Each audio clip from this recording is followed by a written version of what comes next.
শ্রাবণ মাস মানেই তারকেশ্বরমুখী জলযাত্রীদের ঢল। কাঁধে জল ভরা কলসি, মুখে বোলবম ধ্বনি।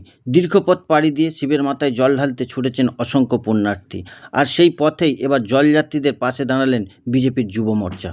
গোঘাট বিধানসভার ৩ নম্বর মণ্ডলের ভারতীয় জনতা পার্টি যুব মোর্চার উদ্যোগে করা হয় জলদান কর্মসূচি গোঘাটের থানাগড়া এলাকায়।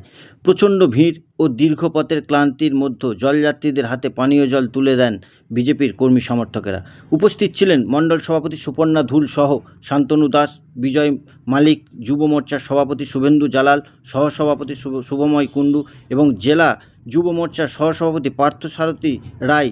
এছাড়া উপস্থিত ছিলেন দলের অন্যান্য কর্মী ও সমর্থকেরা।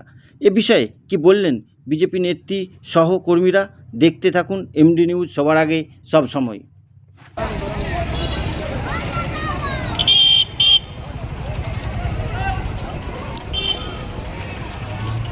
কি প্রোগ্রাম হলো?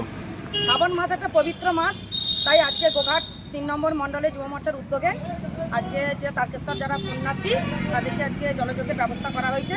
তাই আজকে আমরা সকলে মিলে গোঘাট ৩ নম্বর মণ্ডলের সমস্ত যারা পদাধিকারী, মোর্চা সবাইকে একসঙ্গে মিলিত হয়ে আজকে আমরা জলযোগের ব্যবস্থা করেছি।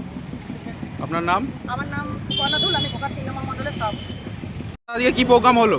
আজ আমাদের গোঘাট ৩ নম্বর মণ্ডলের যুব মোর্চা থেকে তারকেশ্বর যে পুণ্যার্থী যাত্রীরা যাচ্ছে তাদের জন্য জলযোগে এবং বিদ্যুতের ব্যবস্থা করা হয়েছে। আমাদের সহযোগিতা করেছেন আমাদের ৩ দলের মণ্ডলের সভাপতি সুপর্ণাতুল মহাশয় এবং সকল যুব মোর্চা এবং মণ্ডলের পরিবার একত্রিতভাবে আমরা এই কাজটি সফল করেছি এবং এই জন্য আমরা সকলে গর্বিত, যাতে সারা জীবন আমরা এইভাবে একসাথে এগিয়ে যেতে পারি। শুভেন্দু জালাল, যুব মোর্চা গোঘাট ৩ নম্বর মণ্ডল।